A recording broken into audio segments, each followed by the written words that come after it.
How we doing, guys? Welcome to DT's Daily. It's Monday morning, which means we're going to take a look back on all the games over the Premier League weekend, including an absolute bore fest between Liverpool and Manchester United. How we doing, guys? Welcome to DT's Daily. That's right.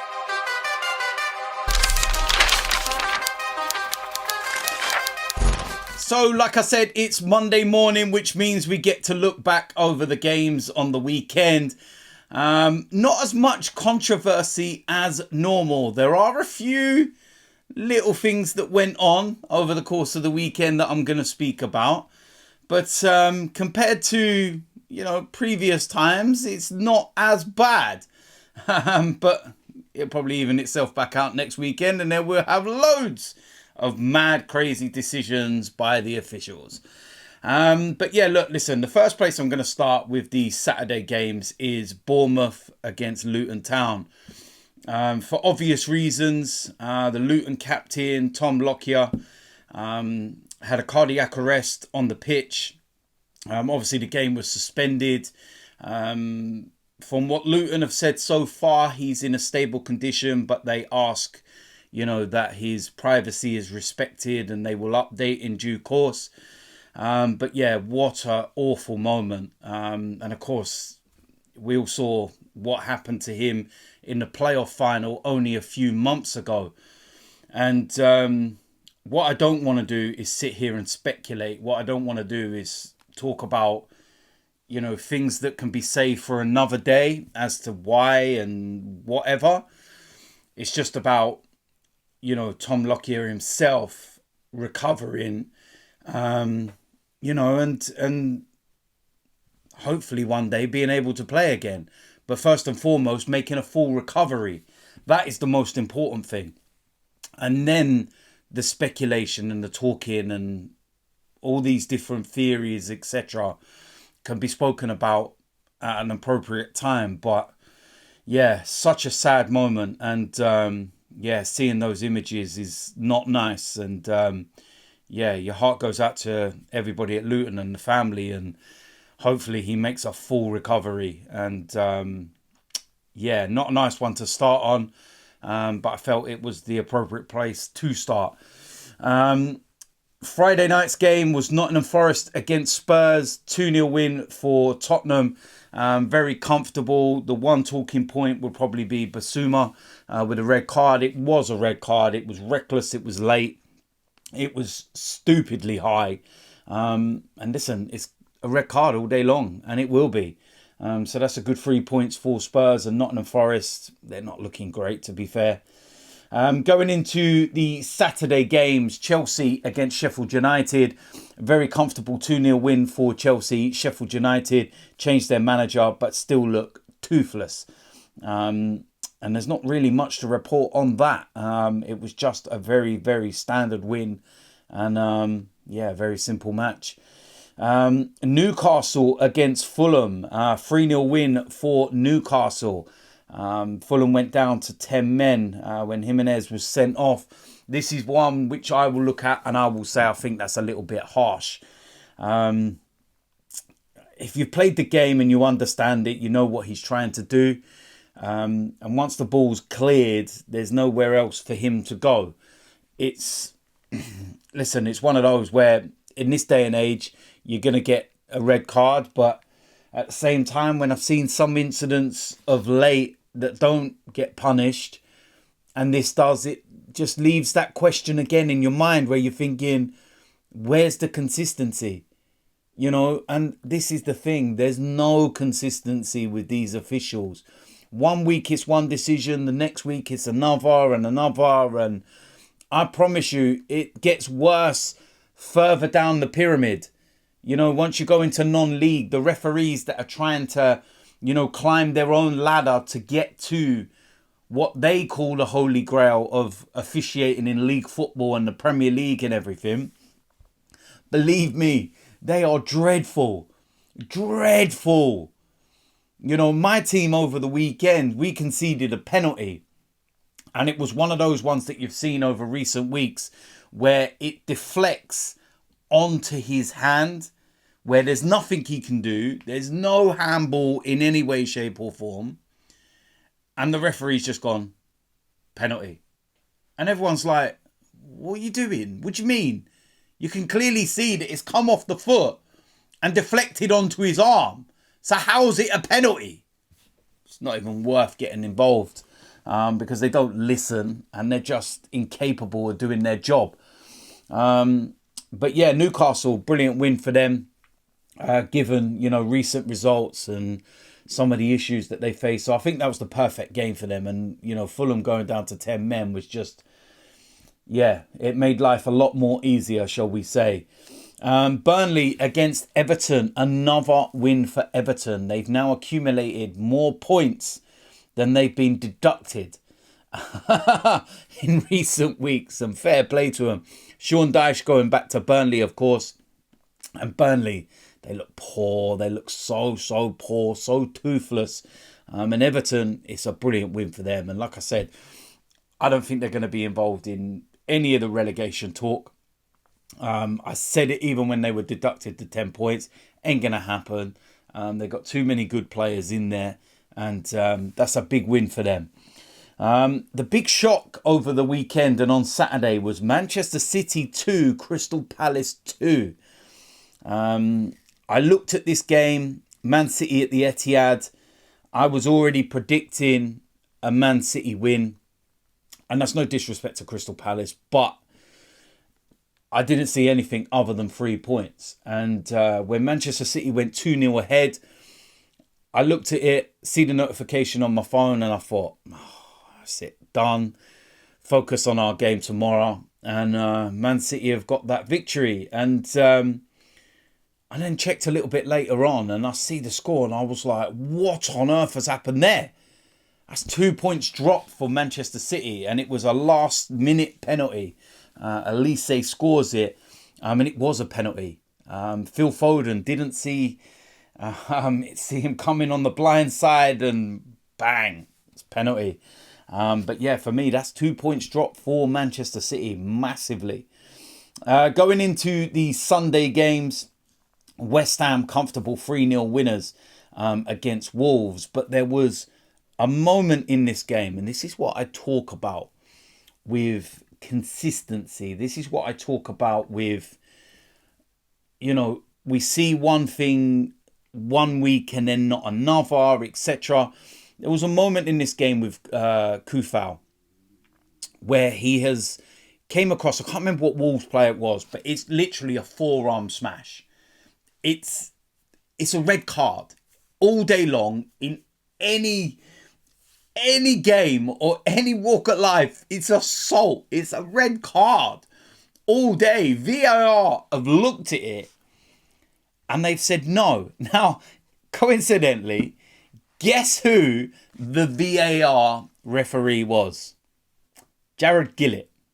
The clown from the Arsenal-Aston Villa game.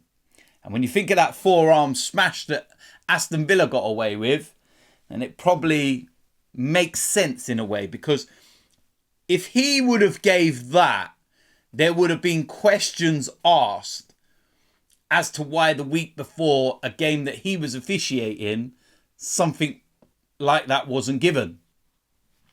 So I think he's probably made the decision to cover his own back for the previous week. Call it conspiracy theories, but I'm telling you now, they're covering their own backs. I'm adamant on it. They are covering their own backs. They look after each other. They look after themselves, and they're covering each other's backs. Nah, not for me. Very comfortable for West Ham, though. And, Wolves, they weren't as,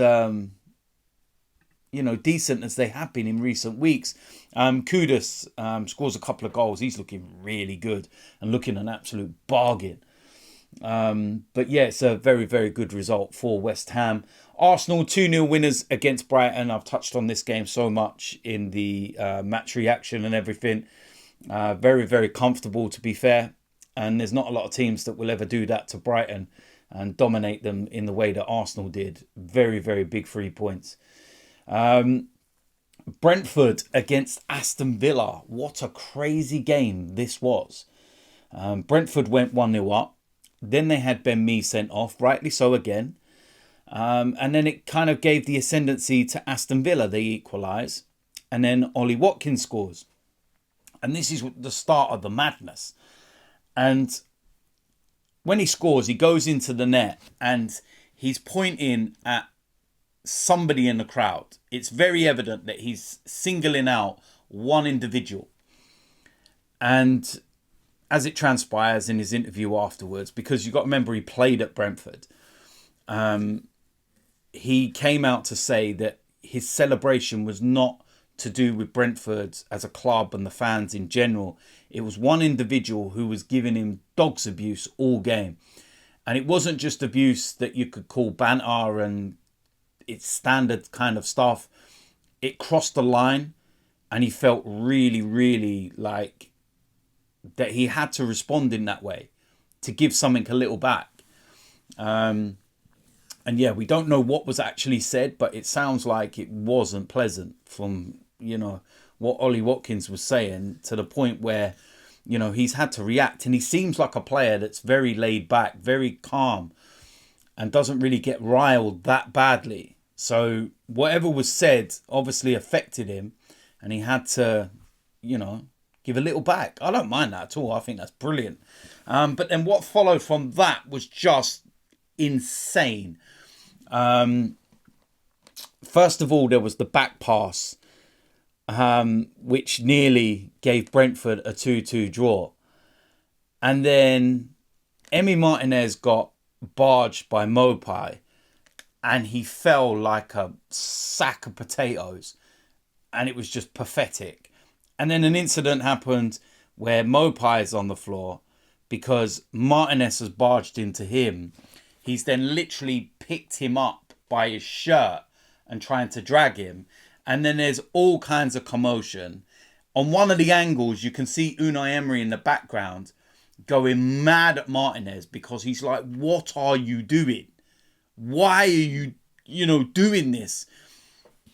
Ironically, Martinez didn't even get a booking, yet he was the perpetrator of it all.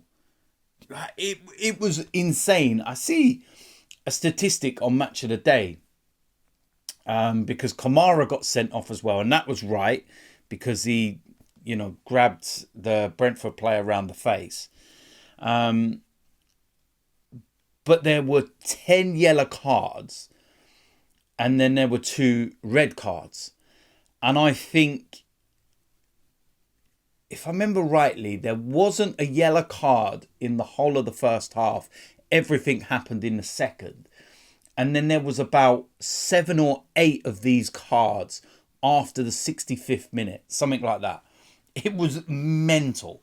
But Aston Villa, that's a big win for them, away from home. But I feel that the sending off of Ben Mee really helped them in that game. Because they were losing, 1-0 with 15 minutes to go. Ben Mee gets sent off in the 71st. Aston Villa equalise in the 77th. And then Ollie Watkins scores in the 85th. So, that's a big win for them. Last game of the weekend. And I think we were all looking forward to this game. We were all excited about it. We remember the 7-0 last season. We remember what happened. It was like, yes, here we go. And it's 0-0. Liverpool, Manchester United. And it was a bore fest. Liverpool in the final third were dreadful. Manchester United played very, very well in terms of they came with a game plan, which was to play on the counter-attack, defending numbers, and try and nullify Liverpool. And they did that. And they will take the point, given their injuries and everything else. What I just find weird is the way that some Manchester United fans are celebrating. Like, it's a draw. In context, you can take it and say, right, you move. It's cool. You haven't lost to Liverpool. You know the rivalry and everything else. But that's it. But some of the stuff that I've seen and some of the celebrations, you'd have thought they won the game. Relax. It's 0-0. Still got a lot of problems. But yeah, the one talking point in this game would be Dalot. Right at the end, gets sent off for 2 yellow cards in quick succession. And And when you look at who the referee was, it instantly, as soon as I see him, I just went, oh, mate. Martinelli against Wolves was the only time I've ever seen this happen, where somebody gets 2 yellow cards like right on top of each other and then a red. And I said I'd never see it again. I've seen it again. And Dalot, first and foremost, was right to be remonstrating with the officials, because it's like the last seconds. He's putting everything in to clear the ball, and he clears it and it clips the Liverpool player. I think it was Mo Salah, I can't remember now. And it's a throw into Manchester United, and that relieves all the pressure. Game's done. It's good. And they give the throw to Liverpool, and he's gone mad. And he's got booked. And when you're looking at the timescale of this, he's finished his moan at the referee as the first yellow cards come out, and then he's been given a second. It's staggering. And again, consistency. And I'll tell you why. Because you go to the first half, 20 minutes into the game, Núñez absolutely smashes into Johnny Evans. There's no intention of playing the ball. He's not looking at anything other than Johnny Evans. It's a yellow card. As the ball drops, he absolutely levers it miles away, like the whole half of the pitch. He literally shoots from near the halfway line, levers it away. It's a yellow card. And then he sits there and starts applauding the officials in a mocking way, where he starts clapping them for the yellow card and that. That's another yellow card. There's 3 yellow card offences in one incident. And yet he gets 1 yellow card. So this is what I say about consistency. The referee, if that's what you genuinely believe and you genuinely want to implement that you can do that, have the balls to do it in the 20th minute of a game at Anfield to a Liverpool player.